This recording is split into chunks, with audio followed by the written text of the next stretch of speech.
The detective only has a couple of days till retirement, but then the lady in distress shows up and begs him to help her out. He decides, against all reason, to do this one last thing, but the case proves to be his hardest yet. Somewhere down the line, the detective gets shot. Fade to black. The case was spinning out of control, so fast I had to hold onto my hat. Nothing made sense, and it was getting more twisted by the minute. We've come across an old buddy of mine, who has suddenly found himself out of purpose and place. The steel mill, where Rust worked for years, got blown to bits. Hundreds of hard-working, honest people lost their jobs overnight. The police are writing it off as an accident. CBG? Haven't seen him in a while. You're saying he knows something? It's worth a shot, ain't it? Oh my god, Ted. That's him. That's the red man. He's in my house.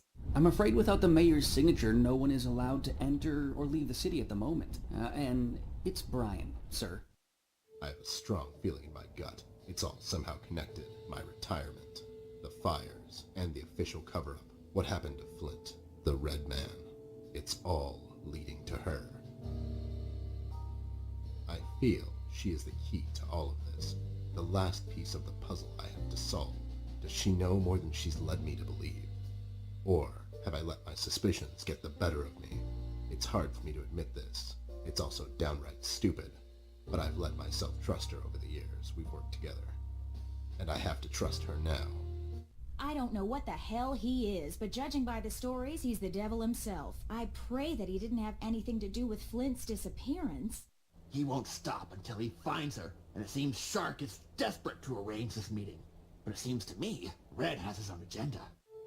Ted, it's him. He's here. Ted. Ted? It's me.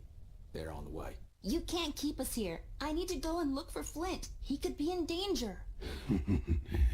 As if you have a choice. Take them away. I don't think so, King. So the girl will stay out of Paper City. I'll close the borders and the boys will stall her until... As soon as everything is set up, my men will take our friend to the exit. This thing we're doing, King, it's not right. It's for the good of the city, Daniel. The red man and the girl are connected in more ways than one. They are on two sides of the same coin. Things she doesn't know, he knows. And things he's missing, she owns. Seeing as you got Tigren to remove the spell from me, I'm not really optimistic about my chances, Ted. But don't worry. It's time to teach that red-hooded freak what happens when you try to threaten the king. You just get her out of this place, Ted. Get her out of this damn city. I'll try. But what about the red man? You know what? Fine, leave. It's not like I really need you anymore. I'm capable of doing things on my own. I figured as much. Just wanted to hear you say it. Well, see you around, doll.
It looks like someone was looking for something. I hope Tigren's okay.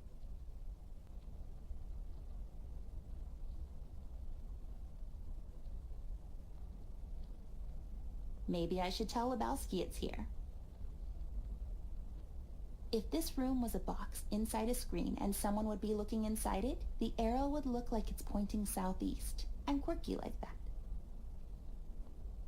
This cheese is not Gouda. Get my rain, Ted? Oh. It's turned left, but there's nothing on it. It doesn't say anything, but it's pointing right. No intentions on touching that. The quotation marks are not there by accident. This side up. Hey, they flipped it right. My, oh my. This one might look better on the floor.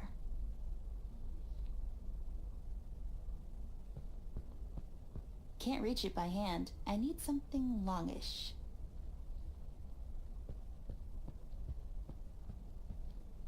Pointy things helped us out so far.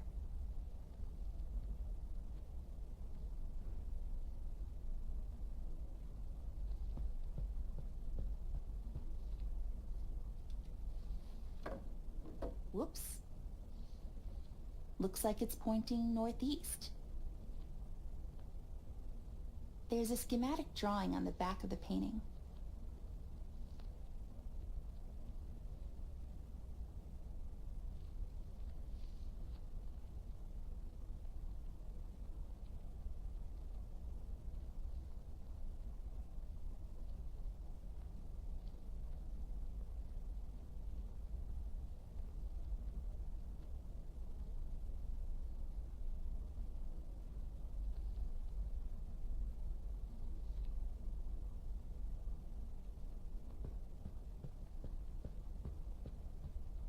It's locked. There seems to be a panel on it. Wonder what's behind it. Not really up to the task, are you? Looks like something is behind it.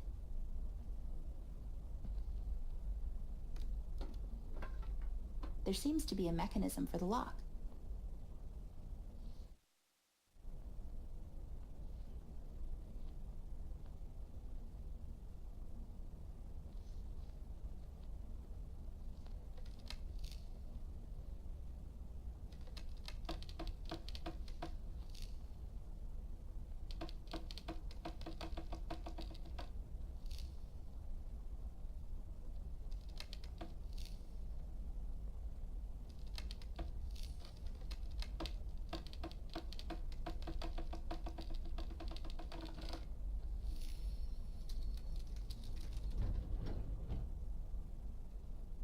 Open sesame. Who needs you, bear?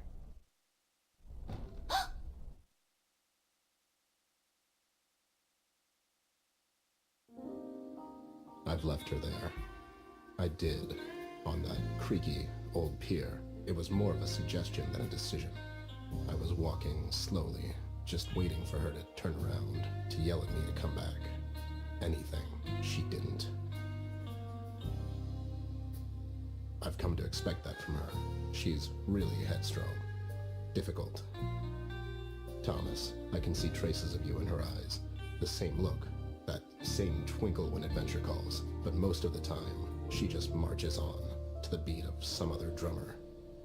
The one I can't hear so well anymore. I made a promise to you. Back then, when she was born. Promises and old age don't go well together. She's constantly getting me in tough spots. And it's getting impossible for me to keep up. It was easier with you. We thought we could really make a difference. You and I, remember? We thought we could clean up this dump together. But then, you changed. You grew up. It happened so fast. With Amber, I feel she can do it all on her own. And I'm just here for the ride. I'm not blaming you. I never did. Even when Margaret knocked on the office doors and I saw that stupid look in your eyes, I knew. I knew our time was coming to an end. I watched you both grow up, and I remember you two becoming best friends. I was there for your wedding, man. I remember you coming home with your son a year later. You were so proud, and I was happy for you. A couple of years later, Amber came along, and I could smell trouble all over her. She was bad news from the start. When she grabbed and hugged me for the first time, my eye popped, but she was laughing. It was funny to her. I guess it was funny to me too. Oh boy, I thought, this will never work. But it kind of did. I admire her in a way. Everything is new and exciting to her, and she embraces life with both hands until its eyes pop out. As King said, she really is something else. You made me promise I would always keep her safe, and God knows, I tried even though she wasn't making it easy for me. I can tell you that much. This thing that's happening to her now, I feel she has to do this on her own. Besides, she said it herself. She doesn't need me anymore, and I need her as I need a bullet to my head. What I do need is a drink. I think I earned one after all.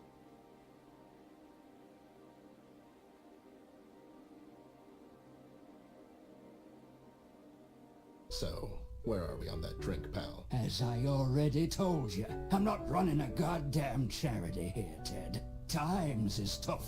Besides, my name is Jameson, as you know. But you just kept referring to me as Thomas this whole time. Who the hell is Thomas? Hey, did I ask for your life story? Just get me a damn drink. You know I'm good for it. I don't, actually. You have an extensive tab here, Ted. You have to start paying soon, man. I told you this already. You damn squid. Who did you call first when you thought your wife was having an affair, hmm? Well, you. But you charged me for it. Yeah, well, you know, times is tough. At least I give you a friends and family discount. No, actually. You overcharged me for your field expenses, which were basically just you drinking here for free and having me drive you home every night. What's your point? My point is... And how can I put this lightly? You have to start paying for your goddamn booze, Bear. How's the missus? Oh, you know, she's doing okay. Wherever she is. Women, huh? Tell me about it. Just give the man a drink, Jay. It's on me. Hey, Headless. When did you get here? I was literally here this whole time. You were actually telling me your story, but you kind of switched to Jay here mid-sentence. We thought it was weird, so we had a discussion about it while you were talking. You see, we both think this whole Amber thing is troubling you more than you're willing to admit. How'd you figure? You care for the girl, Ted, more than anyone else. You've just basically told us your whole life story, even though we resisted actively. I mean, I tuned out so many times. I did my taxes in the meantime. Jay did his taxes. Anyways, all I'm saying is you're usually not the talkative type, and here you are just rambling on for the past hour or so. Oh, I'm sorry. I didn't realize I was being a burden on you, too. Come on, don't be like this, Ted. You're really still relatively relevant, you know. Yeah, sure, buddy. You're all that. Whatever. You lowlifes. Some friends you are. Go after the girl, Ted. She needs your help more than ever now. We all do. This is the time for a man to show who he really is. All that effort, it means nothing if you leave her now, when she needs you the most. Never thought of you as a quitter, honestly.